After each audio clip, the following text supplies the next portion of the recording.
Hello WhatsApp people, ఎలా ఉన్నారు అందరూ? ఈరోజు నేను రీసెంట్గా తీసుకున్న ఏథర్ 450X 2-వీలర్ వెహికల్ రిజిస్ట్రేషన్ కోసం ఆర్టీ ఆఫీస్కి వెళ్తున్నాను.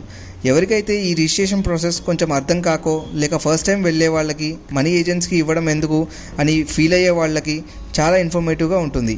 ఈ వీడియో మొత్తం స్కిప్ చేయకుండా చూడండి. ఈ రిజిస్ట్రేషన్ ప్రాసెస్కి ఫస్ట్ స్టెప్ వచ్చేసి స్లాట్ బుకింగ్. మనం వెహికల్ కొనేటప్పుడు ఆర్టీఏ రిజిస్ట్రేషన్ ఛార్జెస్ కూడా ఇంక్లూడ్ చేసి ఉంటుంది. సో మన పేపర్స్ ఎప్పుడైతే రెడీ అవుతాయో అప్పుడు షోరూమ్ వాళ్ళే మనం ఎప్పుడు చేయమంటే అప్పుడు స్లాట్ బుక్ చేస్తారు. ప్రిఫరబుల్లీ మార్నింగ్ స్లాట్ కోసం ట్రై చేయండి. కొంచెం ప్రాసెస్ అనేది ఫాస్ట్గా అయిపోతుంది. ఆ పర్టికులర్ డే రోజు మీరు షోరూమ్ వాళ్ళు ఇచ్చిన డాక్యుమెంట్స్తో పాటు స్లాట్ బుకింగ్, ఇంకా మీ ఆధార్, ఇంకా పాన్ కార్డ్ జిరాక్స్ కూడా ఈ డాక్యుమెంట్స్కి అటాచ్ చేయండి. ఒకసారి స్టార్ట్ అయ్యే ముందు మీ దగ్గర ఫామ్ 20, 21, 22, ఇంకా tax receipt, tax invoice, insurance, TR paper అంటే టెంపరీ సర్టిఫికేట్ ఆఫ్ రిజిస్ట్రేషన్, అలాగే మీ ఒరిజినల్ ఆధార్ అన్నీ ఉన్నాయో లేదో చెక్ చేసుకోండి. అలాగే హెచ్చరిక, పెన్సిల్ ఇంకా పెన్ కూడా సేఫ్టీగా తీసుకెళ్ళండి. అవసరం పడుతుంది. అక్కడ ఎవరిని అడిగినా ఒక్క పెన్సిల్ సహాయం కూడా చేయరు. ఒకవేళ చేసినా వాళ్ళు తీసుకెళ్ళిపోతున్నారని చెప్పి వాళ్ళు చెప్పారు నాకు చాలామంది కూడా, ఏజెంట్స్ కూడా.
సో వన్స్ ఎంటర్ అయ్యాక, ఆర్టీఏ రూమ్ ఎంటర్ అయ్యాక బైక్ ఒక దగ్గర పార్క్ చేసేసి మీ డాక్యుమెంట్స్ తీసుకొని ఫస్ట్ డాక్యుమెంట్స్ వెరిఫికేషన్కి వెళ్ళాలి.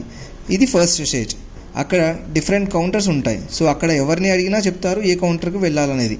అక్కడ మీ డాక్యుమెంట్స్ ఇంకా ఆధార్ ఒరిజినల్ చెక్ చేసి మీకు ఒక గ్రీన్ కలర్ రిసిప్ట్ ఇస్తారు. అక్కడ నుంచి ఫోటో ఇంకా సిగ్నేచర్ పెట్టడానికి వెళ్ళాలి. అక్కడ మన రిసిప్ట్ ఇస్తే వాళ్ళు ఫోటో తీసుకొని డిజిటల్ సిగ్నేచర్ పెట్టమంటారు. ఆ తర్వాత థర్డ్ అండ్ ఫైనల్ స్టేజ్లో వెహికల్ ఇన్స్పెక్షన్ గ్రౌండ్కి వెళ్ళాలి. అక్కడ బైక్ తీసుకెళ్లే ముందు మీ వెహికల్కి చాసిస్ నెంబర్ ఎక్కడ ఉందనేది మీకు తెలిసి ఉండాలి. అది తెలియకపోతే చాలా ఇబ్బంది పడతారు. మీ ఫామ్ 20లో రైట్ సైడ్ బాటమ్ కార్నర్లో ఈ విధంగా పెన్సిల్తో స్క్రాచ్ చేయాలి. నేను చాలా కష్టాలు పడ్డాను దీని గురించి తెలియక. ఒక అతను కరెక్ట్ టైంకి ఏతర్ వెహికల్ తీసుకున్న అతనే చాలా హెల్ప్ చేశాడు ఎట్లా చేయాలనేది. సో ఆ తర్వాత కానీ కొంచెం వస్తుంది, మొత్తం అంత క్లియర్గా రాదు, బట్ చాసిస్ నెంబర్ అనేది మీకు డిస్ప్లే అవుతుంది. ఇది చిన్నప్పుడు చేసేవాళ్ళం మనం, ఇప్పుడు చేస్తున్నాం. పెన్ అనేది ఎలో చేయరు స్క్రాచ్ చేయడానికి. నేను పోలీస్ అతన్ని అడిగాను. లైన్లో వెళ్ళినప్పుడు మన డాక్యుమెంట్స్ అన్నీ పోలీస్ వాళ్ళు తీసుకుంటారు. అక్కడ పోలీస్ వాళ్ళు మన చాసిస్ నెంబర్ని బయటికి చెప్పమంటారు. అది చెప్తే అది వాళ్ళు జస్ట్ ఒక వెరిఫికేషన్ కోసం అనేది చూసుకుంటారనమాట. జస్ట్ గ్రీన్ కలర్ రిసిప్ట్ మాత్రం ఇవ్వకండి. అది ఇస్తే మనకి ప్రూఫ్ అనేది ఏమి ఉండదు.